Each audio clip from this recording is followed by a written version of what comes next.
Because I've just known him since, you know, like a year and a half, 2 years ago. I'm sure. All right. Checking in with him. Welcome to Northern Hills Rotary. We'll start the meeting like we always do with the Pledge of Allegiance and then reciting our four-way test. Here we go. I pledge allegiance to the flag of the United States of America and to the republic for which it stands, one nation, under God, indivisible, with liberty and justice for all. And the four-way test of the things we think, say, or do. First, Is it true? Second, Is it fair to all concerned? third, Will it build goodwill and better friendships? and fourth. Will it be beneficial to all concerned? All right. So, I don't have any announcements or anything to say right off the bat, but does anybody else have an announcement or information that they would like to pass along? Okay. It has come to our attention that on November 12th, there is going to be a Rotary Leadership Institute. They haven't had one of these for a few years because of COVID.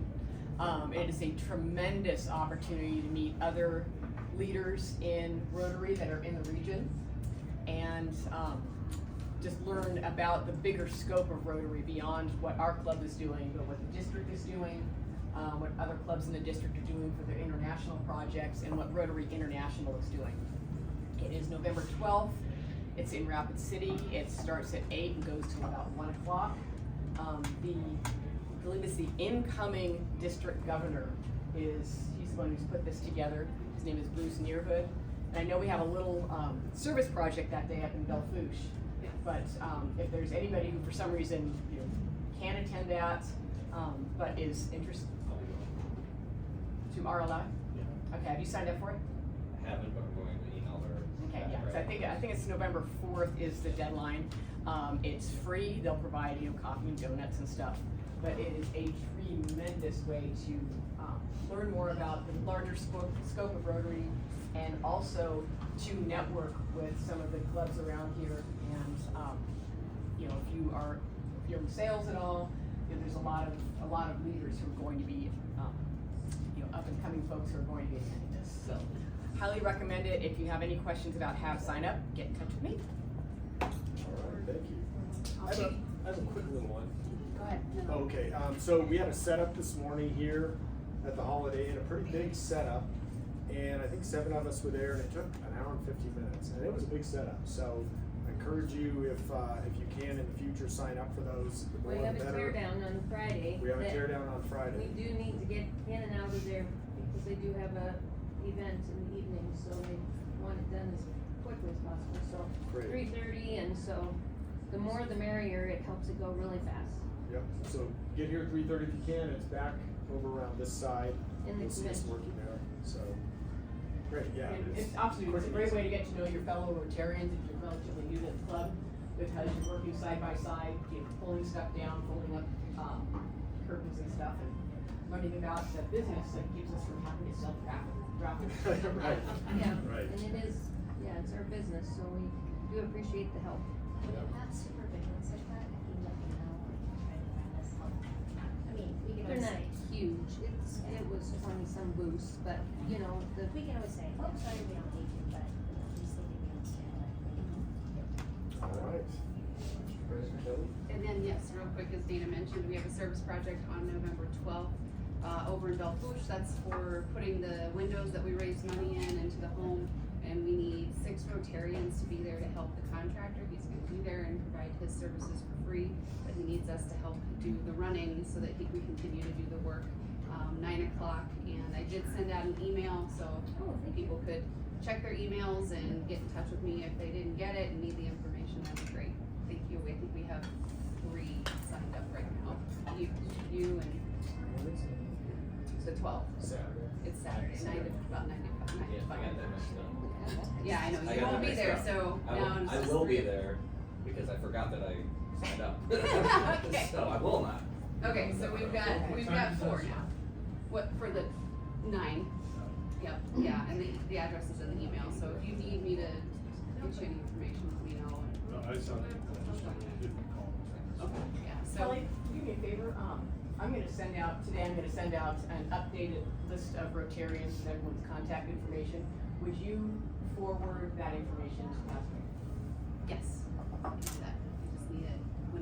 When you give me that, I'll get it done. Brian, I just have one quick thing. So the Christmas party on the 7th of December, start inviting friends and family now. Start looking at your professional and personal networks in terms of what you would consider a good Rotarian that might be interested in joining.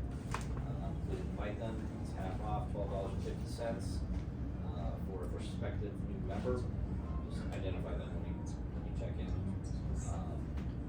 And then the 30th of November is the cutoff for head count for tracking process. Sorry, what was the cutoff? 30th of November. That's all. And, we have a lot of beer left over from the Halloween party, so we will be happy to contribute to that. Sounds good. Yeah, but I'm drinking all by then. Yeah, a lot. Yeah, we're happy when we offered it to the kids, so we kept it.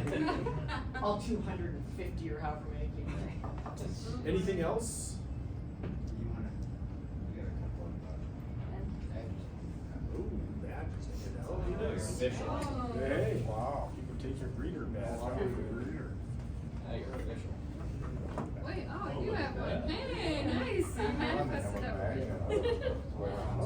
Yeah. Oh, but I got a peacemaker. I don't know if they go over.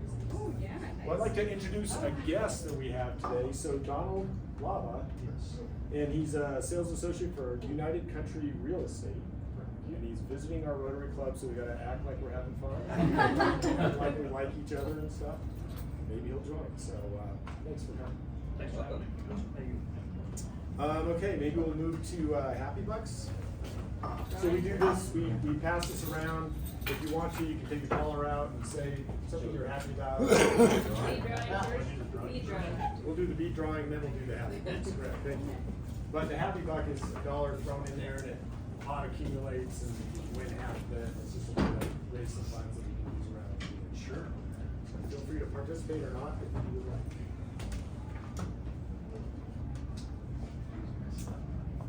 Oh, jeez. What are you? Anything I can do to annoy you. Yeah. And we have another guest. Here comes JJ. Hey. 4, 1, 2, 3.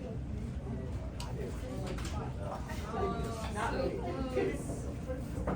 1, 2, 3 is left. 1, 2, 3. 1, 2, 3 is me. See, is what I get for not. Got that? Me. Oh, okay. So, you gotta do, I can get you a bead. I mean, I can draw one of those, but I'd really rather draw Been this a while one. since I did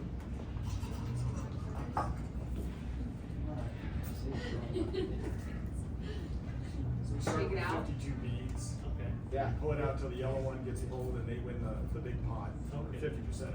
yeah, we hold it out until it's not big enough. So like it's big enough to put it back in.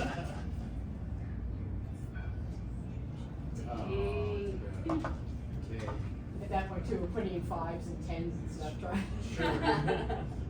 It went down to the last 2 beads last time. You wanna draw out? I sure will. We've got 1, 3, 3. The last person in, because I was. That's you. Was it really? It's you. All right. Very nice. You get the. Whoa. What we call it, cookie You run. better join Thanks for having me, buddy. See ya. All right, happy dollars. Happy, what, this is the time for announcements, FYIs, Just happy to be here today. Thank It's been you. a couple months since I was. Happy to be part of the setup today. yeah, Yeah. Happy for a good turnout and it yeah, went quick. it went quick. Happy for how much fun we had on Halloween with like 200 some odd kids. Right, that's one more. And happy for the cool service that we get to do today. This morning we had the setup, and this afternoon we're going to help a Monument Health client who's disabled move into his new residence. Randy. Dana's way too happy, but I'm happy too.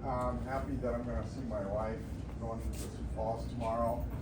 And also happy that if you like wine and you like music, Brian and I are gonna be playing at the Bee and Vine a week from Friday, the 11th. Oh. Yeah, so happy about that. We play, What Brett. time? 7 to 9. Base. Base. Guess what I Oh, went to? lovely. The football game. The football game. And they won. I went to the Dallas Cowboys game last week. Awesome. I got two. First of all, I'm happy my son, after 5 years of dating a gal, finally proposed. Yeah. Second thing is, we always worry about having that conversation of moving parents into independent or assisted living. And I would say from the day we had the conversation to the time they moved in was a week's time. Oh, Wow. So it went very well and the Yes. move went well. well, that is good. Thankful for the last day, apparently, of nice weather, it looks like. And it's my day off, so I get to enjoy it. Thankful and happy. We closed on a loan on Monday for a guy who was in the hospital after having a heart attack, and now he's on the up and moved into his house, and I'm so happy for him. Yeah. I'm happy that we got to enjoy Halloween with Dana and Brian, and I'm happy to be here. Well, I've got lots of happy bucks. Donald was nice enough to donate his money back, so very good. She's my fundraiser. So I'm happy that he shared his winnings. I'm happy that we also had a fantastic trick or treat in my neighborhood, and the kids and adults all loved my house again. So that was a lot of fun. What else am I happy about? Just happy because I'm happy and still even more happy. I was happy you were there this morning. What about all those healing heart? Oh yeah, I always forget about that. We had a nice, our first costume contest down at Prairie Berry. We had a great turnout. I don't know how much we raised yet because they have to get the final totals to us, but we had, what, 20, 30 dogs? That came in dressed up. The one was awesome. The dogs were adorable as heck. Yes, there was one dog that is in a cart because he doesn't have the use of his back legs, and he was a hot dog stand. Yeah, it was a lot of fun. Would you like to donate a hat? Yeah, absolutely. I'm happy to be here. This is my first Rotary meeting. My dad was always a lifetime Kiwanis member, but now he lives in Custer. Is actually now a Rotary member. So I'm just excited to be here. So Good. Yeah. Good. Thank you. People aren't gonna like this, but I'm happy there's snow coming and cold weather. Get out of Yeah. here. We need the boys here. Somebody's gotta ski. That's right. And I'm happy that it went so well this morning, and I hope that it goes as well. Tear down. Yeah. Okay, so I'll introduce our speaker today. He's our own Thomas Worsley, president of Spearfish Hospital and Hills Market. So Sunday I was looking up information on you, and so I didn't know this, but you lived in Rapid City, Milwaukee, probably LA? Or were you just in charge of the LA area? yeah, no, I actually lived in. So I'm originally from Oregon. Born and raised in Oregon, and I worked in Portland. I was a consultant for Ernst & Young, and all my clients were in California. So I was every week I was in Los Angeles. So. Okay, good. So didn't live there, but visited quite often. Education, Portland State University and Brigham Young, and currently not only just Rotary, but board of directors for Feeding South Dakota, event chair for American Heart Association, and committee member of South Dakota Ep School. So that's awesome. Do you do anything with that school? I don't. Okay. I don't personally. Yeah. So I think West River School Mines is fairly involved with it. Okay. What is it? Yeah, Yeah. I've never heard of it. So it's essentially a consortium for taking research and commercializing research and promoting research in South Dakota. Good. Yeah. So Thomas is going to give us an update on Monument Health. Awesome. So- Thank you.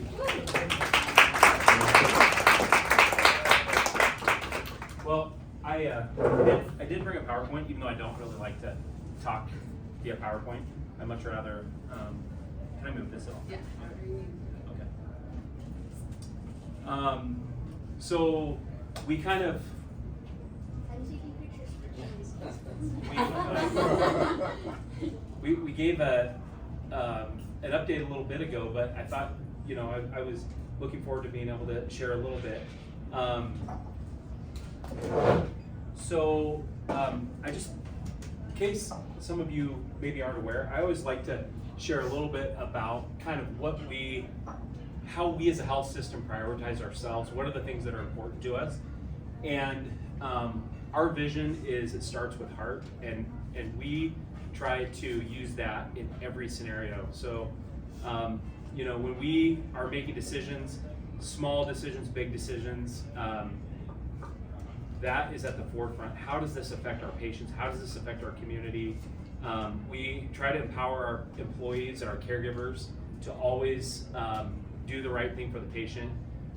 If it means that you break a rule, if it means that you go outside of the box, whatever you need to do to help take care of the patient is really what our focus is. And I think that is something that has been very good for us as we've kind of redefined this. We kind of went through a rebranding exercise 4 years ago when we joined the Mayo Clinic Care Network and we went from regional health to Monument Health. And some of these things, it was a good opportunity for us to kind of redefine them. And so it's been very positive. Our values, and you'll see that that our 5 priorities for our strategic planning are all geared around these values: trust, respect, compassion, community, and excellence. And then our priorities, which this is our 5-year strategic plan, and these are really our 5 priorities: deliver high quality care, provide a caring experience for every patient, community member that we serve, be a great place to work, and we'll talk a little bit about that because right now, all of you that have businesses, this is a hard climate for having staff and employees. We want to impact our communities, and we want to be here for generations to come.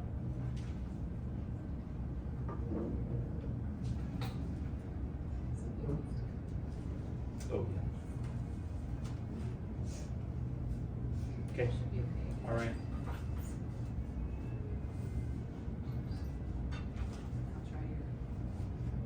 There we go. Okay. So I just wanted to share this a little bit with you to kind of give you a sense, and this is not necessarily germane to just healthcare. This is really what's happening from a growth perspective. We are seeing tremendous growth in the hills. And so the way this is kind of broke down, you can see MSA, that term MSA, Master Service Area. You can see the Rapid City market, you can see Rapid City plus Spearfish, which would include the communities in between. And then you can see our 5-state, 36 county, and you can see the pretty dramatic growth that's happening right now. And so as we're thinking about our, how do we take care of a growing population, a changing and evolving population, it's really important for us to look at these. And probably every single one of our businesses, whether it's education, real estate, you name it, we're all interested in what's happening and understanding from a growth perspective. And we're trying to understand that. What does that look like? How do we possibly address this growing and evolving population that we have, where we've had relatively slow growth traditionally in this region? Okay. We recently, if any of you have either received a copy, we recently, over the last couple years, started the Monument Health magazine, and it's very focused on stories from our community. And so some of these covers, you can see, you might recognize some of these faces, but this has just been a very popular and very successful approach that we've done.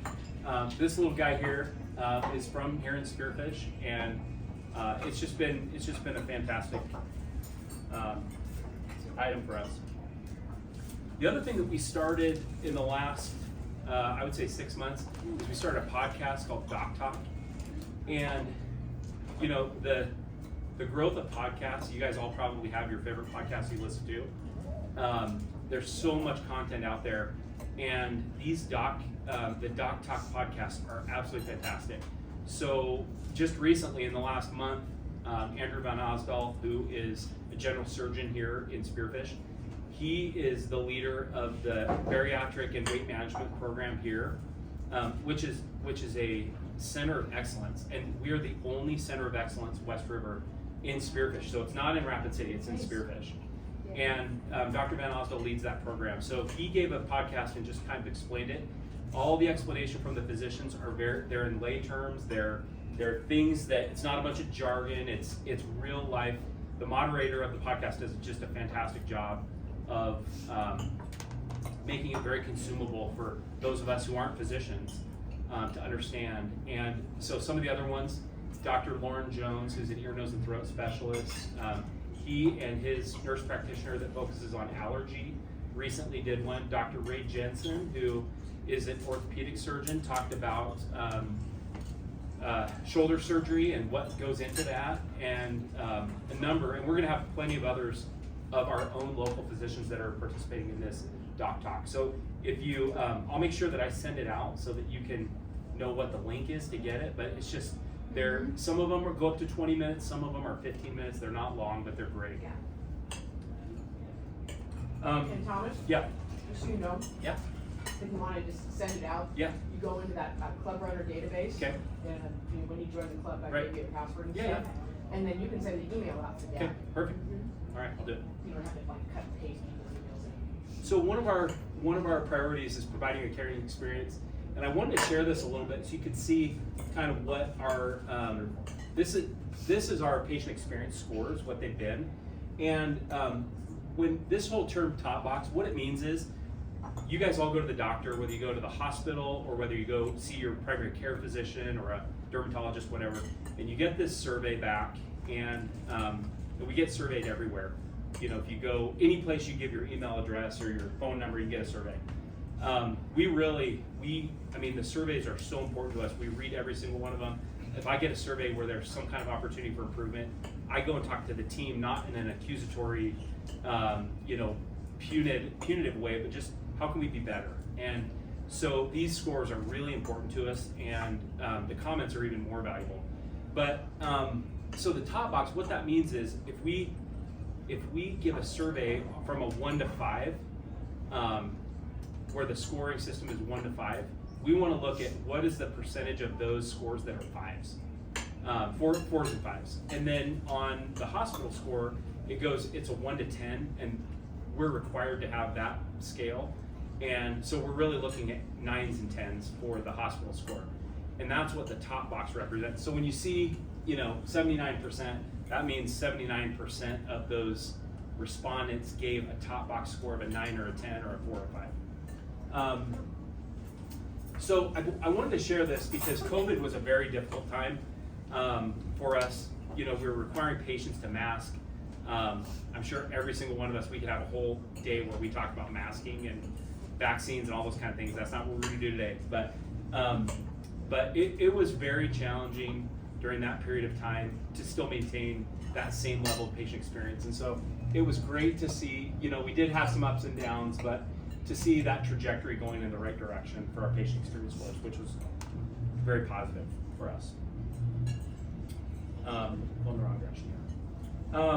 I also wanted to share, one of our priorities is community hours. We give our staff time to go be in the community, to work, to volunteer, and we don't place judgments on what they do. If it's something with a church, if it's something with their school, with the Boy Scouts, Girl Scouts, whatever it is, we really want our caregivers to be in the community volunteering, and we track those hours. And so we kind of have a goal as a system to do, the last couple of years it's been 17,000 hours, and we've exceeded that.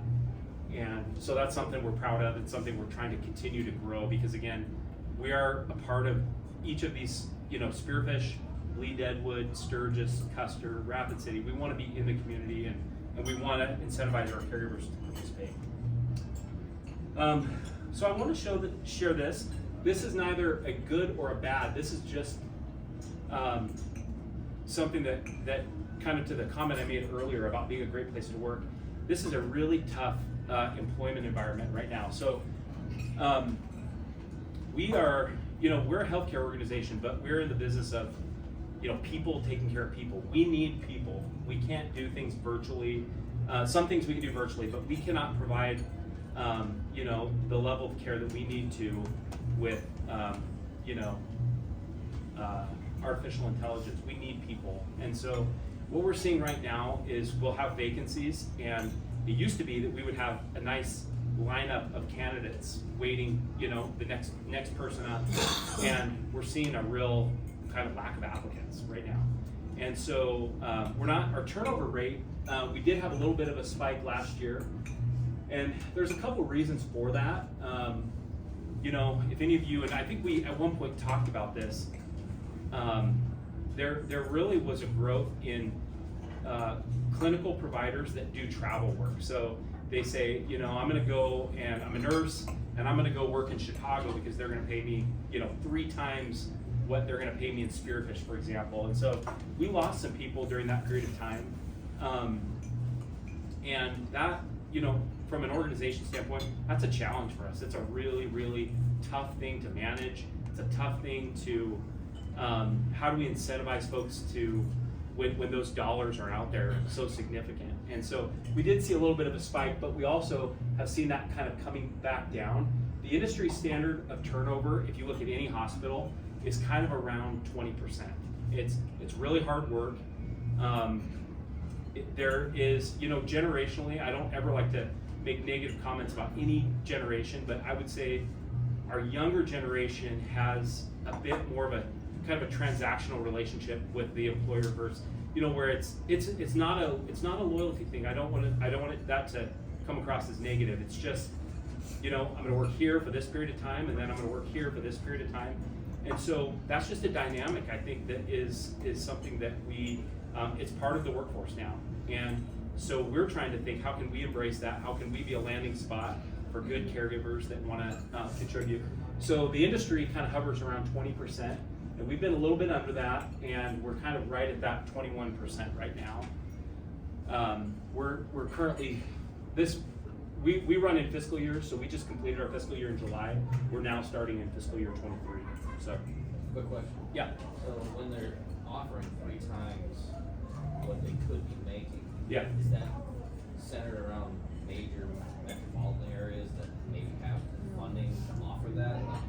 Can we not offer that? That's why that's a hard thing. Well, in some places we do. So when we're faced with either shutting down labor and delivery, for example, we'll hire a traveler because we don't have, that's not an option we have to say, we're not going to deliver babies. Yeah, right. You know, that's something that we do, and so we try to minimize that. And you know, just being totally honest with you guys, it creates issues with staff because when you're working right along next to someone who is, you know, someone who you know, has an income level that is significant, or an hourly rate that's significantly higher, it sometimes creates a little friction in the work environment. So I would say the answer to your question is yes.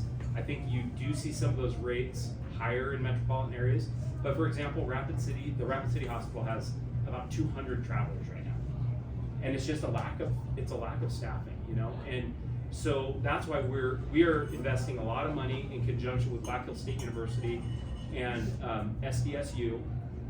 Sorry if there's any Yotes in the room, but so we're partnering with SDSU and Black Hills State for an expansion of the nursing program in Rapid City, and so that's going to add about 50 additional graduates per year.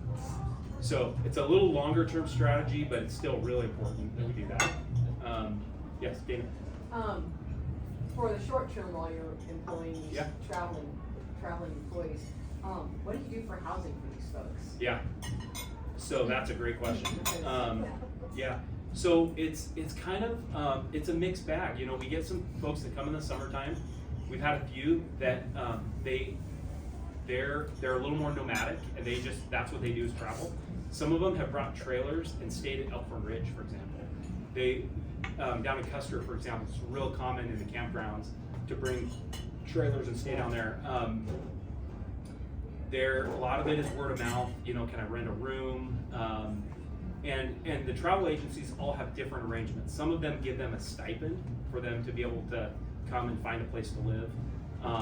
If there is a community that has housing, then they won't offer the stipend, and the health system will just kind of provide that housing for them. We don't do that here. Just because we don't own any, you know, we don't have any high density housing like apartments or anything like that. So, you know, we've been able to figure it out. It hasn't been a stumbling block, but it's kind of a whole host of different answers in terms of what people end up doing for housing. It's an issue though. One of the hospitals that I work with is the Phillip Hospital, and they have some travelers there, and they are just in desperate need of housing. I mean, there's just not a place for anybody to stay, you know, and so each community's formula for housing is a little bit different. So, so just a little bit of kind of some of the upcoming things that are really, I think key for us is we have, you know, and I shared this a couple times with you all, we have outgrown our space here in Spearfish. So the Spearfish market, and that consists of Belle Fourche, Buffalo, Spearfish. We have about 10 different clinics around the Spearfish area. We contribute about 20% of Monument Health's overall business, if you want to call it that. And so when you look at what we've contributed over time, we have continued to grow all within the same facilities. We have drastically outgrown what our space is. And it's a credit to our caregivers and our physicians that they make it work, that everybody has that mindset, but we definitely are very focused on growing the footprint because we can't add additional physicians and services unless we can kind of grow our footprint a little bit. So, so what we're doing is we're expanding our current hospital. It's a tricky location. We're landlocked in. We've got, you know, I've got Kirk on one side, and then Hey, offered. I know you did. And so we're just, if you look at the aerial view of our plot of land where the hospital is, it's in a tricky spot. So it's terrific that it's centrally located. it is, and that's, and I'm glad you say that because, you know, we thought all the different locations, you know, at one point we looked at potentially building a whole new campus at exit 10 going towards Belle Fourche. A lot of great things about that, but also a lot of challenges. None of the Spearfish utilities really go on that side. So there's a lot of sort of upfront work and cost that would be associated with that. And also our budget just was not going to allow us to build a whole new campus. So, so the health system has budgeted for us an $80 million expansion, which is not insignificant. At one point, that $80 million was enough to renovate our hospital, do this project, as well as build our new medical office building, which you can see here, the clinic project at exit 17. And this building environment right now, if any of you are have your foot in any building, you know that the cost of, you know, subcontractors, supply chain, it has gotten to the point that we put our bids out and they came back a third higher than when we started this whole thing. So, so what we're doing right now is we're really focusing on the hospital expansion because that's our most acute need. And then we have not dropped our commitment to the clinic building, but we're not going to be able to do those projects simultaneously. We're going to need to kind of stagger the start on those. So the real, I'm just going to kind of zoom in ahead here. We have a number of real focus areas of the hospital expansion. One of the main ones, which is desperately needed, is a new emergency department. So we right now have 7 bays in the emergency department, and we're going to go up to 12. We actually have 6 bays. One of the rooms is a double occupancy, which if you go in the emergency department, you do not want to be in a double occupancy bed. So we're very excited to have a whole new ED. It's long overdue, and it's going to be a great service for the community. The other things that you'll see, let me go back here. So we'll have all new inpatient rooms. So our whole med-surg portion, you know, if you go in, have surgery, you have to stay overnight, you're, you know, hospitalized for any reason. Right now, there's a good chance you may have someone else on the other side of the curtain when you stay in the hospital. And you may be sharing a bathroom. I mean, that is an antiquated way of providing care. And so when this project is done, we will have all new private rooms with private bathrooms, more space, better room for your care companion, whoever may be in the room with you to help you if it's a family member. More room for our equipment. We need equipment. We need to have space for equipment in these rooms. And so, yes. Sorry to Yeah, it's okay. interrupt Yeah, you, no but problem. all I was gonna say is, so what happens when you're remodeling those rooms? Like, where are you putting the people that is being done? Yes. Yeah. So- Down in the cafeteria. Yeah. We're gonna run a MASH unit. No, it's gonna be. I will tell you that's we're doing a lot of work right now on how we phase this. So we have a pre-construction partner right now that we're working with, Skull Construction, and then our design partner EAPC. We're working together on how we phase this so that, because we do have to remain operational. There's no point in this 3-year build project where we're shutting down the hospital. We're gonna remain operational. So it is gonna be staged, it's gonna have to be really carefully laid out, and that's exactly the work we're doing right now. So we will not have a period of time where it's shut down. Do you think you'll defer any of the surgeries to rapid, like the, knee replacements? I don't think so. No? That's good. I think the charge that I've given our team, is we gotta keep caring for the community, because it's a hardship to have something routine and have to drive down the road, So we wanna be able to continue to care for the community.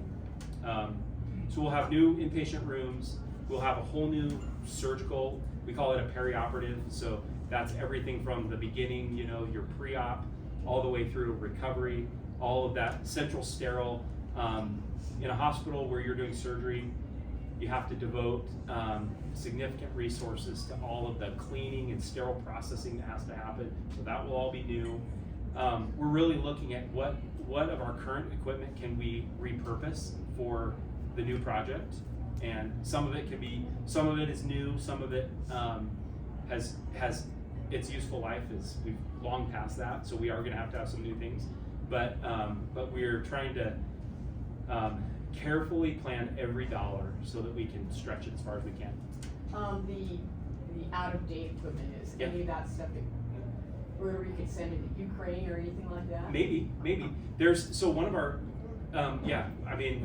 some of it will definitely be dedicated to our CTE center here in Spearfish. There have been things that in the past we've done that. So Dr. Van Oswald, who I mentioned previously, does mission work in Haiti, and so there's a number of things that we've sent down with him to be able to do that. Just we want everything to be used, nothing wasted. That's kind of our thought. So Because we're getting short amount of time. Sure. I actually wanted to compliment you. You made some changes in your pharmacy department, and they are awesome. Great, thank you. I have transferred all my prescriptions there. Thank you. Yeah, pharmacy is a little tricky right now because I think you're all probably feeling, access to pharmacy services in the community have not expanded; they've contracted, and so it is a crisis. And my colleagues in this industry that work specifically in the pharmacy space say it's going to get worse before it gets better. And so we definitely have devoted resources and will continue to do that because it is so important. Thank you, Sean. Yeah, but your staff is really excellent. Thank you. So they're great. So you can see, just as a reference, you can see the services that will eventually be moving out to the clinic building: audiology, ENT, allergy, dermatology, orthopedic, physical therapy, and podiatry. As you heard, we do have a fundraising component of that that Stacy's doing a great job with. We also, and I mentioned this children's project just because, it's a children's center that will be attached to the Rapid City Hospital. However, we are utilizers. I mean, that is our regional neonatology NICU center. We have a extremely robust women's health and OB center here in Spearfish, but there are times when we need to send those little kiddos for some additional help at the NICU, and so we're fortunate to have a great NICU in Rapid City, and it also, I can't tell you, is very antiquated. It is a big room with drapes and sheets. I mean, it is not the level that it should be for caring for these little ones. So there is a children's expansion that's planned, and there are some fundraising efforts associated with that as well. All right. There's so many different things I'd love to talk about, but I also want to be respectful of your time. So does anybody have any questions that we haven't talked about at all? So we got about 15 minutes. Okay. Well, I was just gonna piggyback, excuse me, off of Shauna. I closed that loan in the Rapid City Hospital, and the whole time we were like, this room is so cool. I've never seen a hospital like this, Yeah. like the lights and everything. Yep, yep. And he had such a great experience, and he had a full-blown heart attack and was in and out in 48 hours. It's good to hear that he's doing better. Yeah. Yeah. That population growth you talked about in the Yeah. first slide. Sure. I'm We can curious, go back is to that, so we can look at is that. that over 10 years or 5 years, or I couldn't tell from the layout there? Oh, Yeah, so you can see, estimated, okay. 21, 25, and 30. Okay, all right, good. So a 5-year, is that a 5-year growth? Or a So 10? this would be kind of the 5, and this is the 10-year growth. You're talking about the percentages. It's total percentage. Yeah, right? yeah, that's over the 10 years. So that's like a forecast. Yeah, That's amazing. yeah, and you know, who knows? I mean, none of us could have foreseen what happened with COVID, but also, you know, I mean, if you talk to some of our, you know, community economic development, community leaders, some of the communities that we're on the similar trajectory. I mean, you start talking about Bend, Oregon, Bozeman, Montana. I mean, our community is definitely poised to continue to grow. And we have some benefits that some of those other communities do not. And so, I mean, I think it's when we recruit people here and they come here, we're recruiting a dermatologist right now. And when folks see this community and they see they're here and they it's not just the natural beauty, but the people and the resources that, I mean, this is a very, very attractive place. And so, you know, you can only keep that a secret for so long. Right. Of So, course, winter could return. Yeah. We've had it for yeah, 2 years. that's right. Up and down. It's also the lack of resources that we also have. I mean, Yes. we feel it, like at Edgewood, there's a lot of influx of people moving here and wanting to bring their loved ones here. Yeah. And where they're coming from, they may have had 4 or 5 large facilities to choose from, and they have, you know, one here, you know, that's bigger Yeah. than 30 beds kind of deal. Right. And, you know, they're surprised by the lack of services, Mhm. they're, you know, the behavioral health versus memory care. Yes. There's a high level of care that may be offered in, you know, a large city. Yep. That's not getting offered here, and so there's a little bit of that frustration factor, and so locals are competing with those influx of new people too. Yes. So it's- There's, and I appreciate you saying that. I mean, there's a lot of positives, but there's also some growing pains, you know, to transitioning from, you know, what has been resourced for what the needs have been to, hey, we've got, and you know, behavioral health that is an elephant in the room issue that, you know, every civic organization in the community, I imagine, has this at the forefront because it's a challenge without easy answers, you know. There's not a lot of available options. Right. You know, even Wyoming, we get inquiries from them Yeah. because they don't have it in like Gillette and, Yep. you know, smaller communities. Well, Yeah. not next week, but the week after, we have, forget her name, but we have an advocate that, advocates on behalf of behavioral health. Oh, issues. that's great. That'll be interesting. Yeah, we, you know, another thing, we're a community hospital, so, you know, I view my role, I'm the president of the hospital, but I really view my role as a steward of, this is the community's this is your hospital, this is not our hospital. And so, you know, we care for everyone who comes through the door, we don't turn anyone away.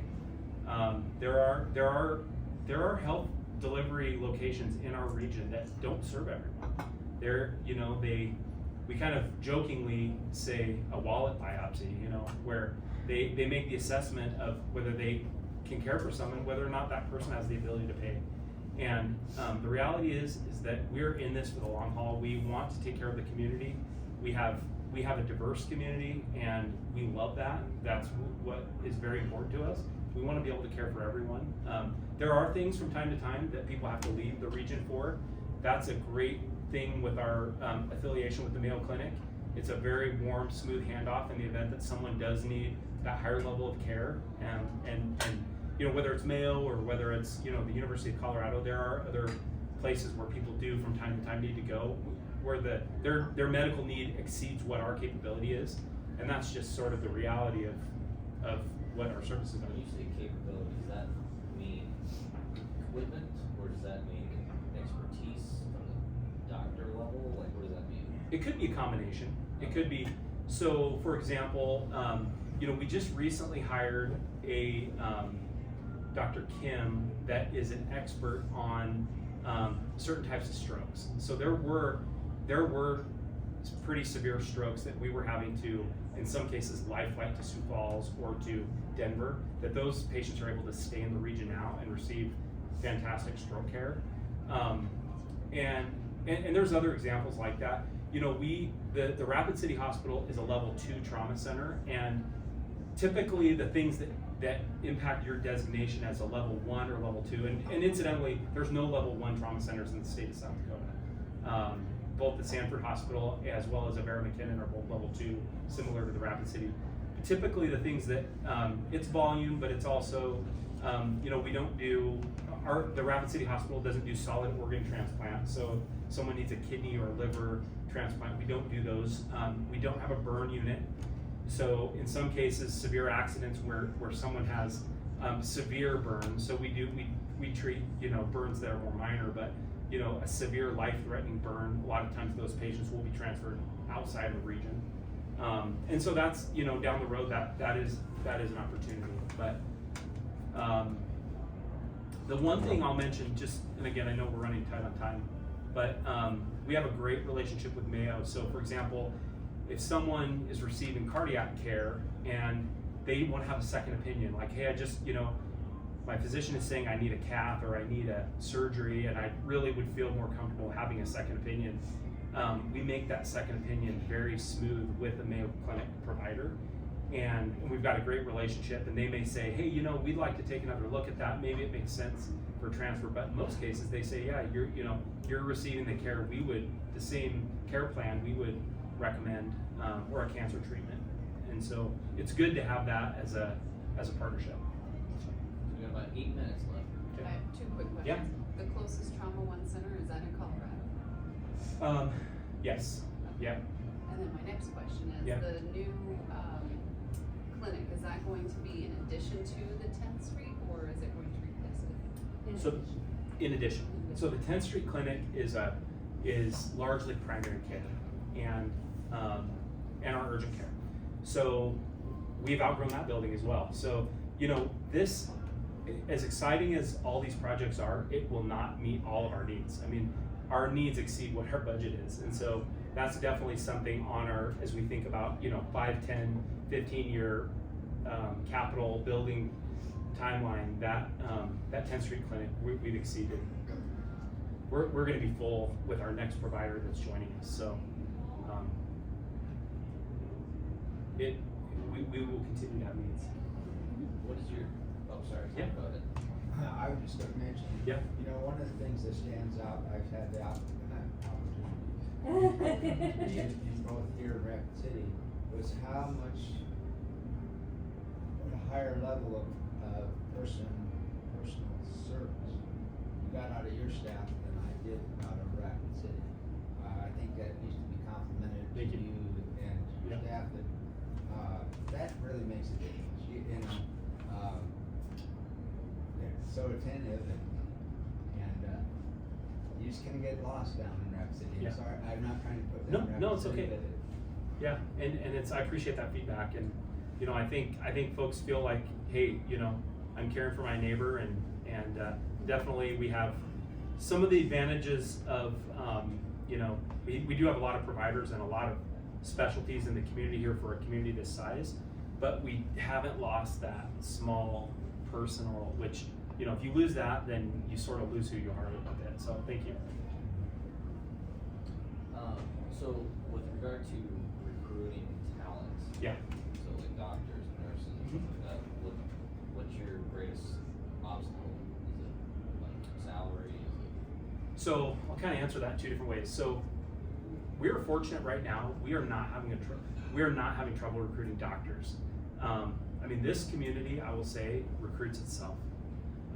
People come here and they love it, and they talk to the other physicians that enjoy practicing here. And so I would say that is, and we're very competitive from a salary standpoint. So we're not losing folks on that. I would say that for nurses, you know, right now we have a shortage of imaging technologists, and those, I mean, we can't continue to provide operating room services and ER and all those kind of things if we don't have imaging capabilities, and we're short folks right now. So, you know, it's the pool of folks within the region, I'll say within the community, is, you know, there's not a lot of those folks out there. And, you know, it's expensive to live in Spearfish. That's not anything that we're gonna change anytime soon. It's expensive to live here. So, you know, in some cases, folks find a second job, have to have a spouse, significant other, roommate, whatever. So housing definitely is a barrier. You know, I think for nurses, we're very competitive across the state. We watch that like daily, you know. When Avera raises nurse salary $1, we're aware of that. And so, so we try to be very competitive from that standpoint. But, you know, cost of living here is definitely higher than some of the other small communities East River. But, you know, I also think, and this is maybe more of a big picture commentary, but I think this COVID thing that we've been through the last couple of years, we've seen more folks leave the healthcare industry and not come back, you know, and find different career paths and things like that. And so, you know, I think we're having to take a much younger approach to, you know, the kids that Kirk and his team are educating. How do we make sure that those kids are considering and are being informed and trained for potentially healthcare careers? There's all kinds of different things that the kids could be doing, but we definitely have to start earlier. So we got time for one more quick question. Kirk? You had talked about the partnership with BH and SDSU. Yeah.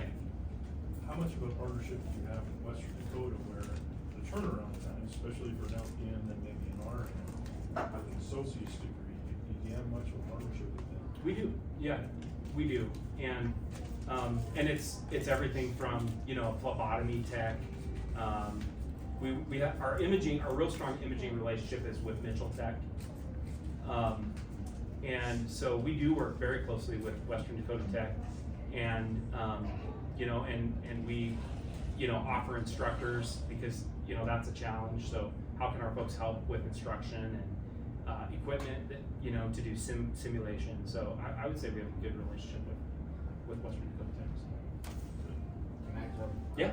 If there is some way that the club can help with the fundraising gathering or something like that, you, Stacy, Yeah, so Yeah. I was actually gonna make that same point, Tom. If the companies that we're involved with can offer Stacy support, let's seriously consider that.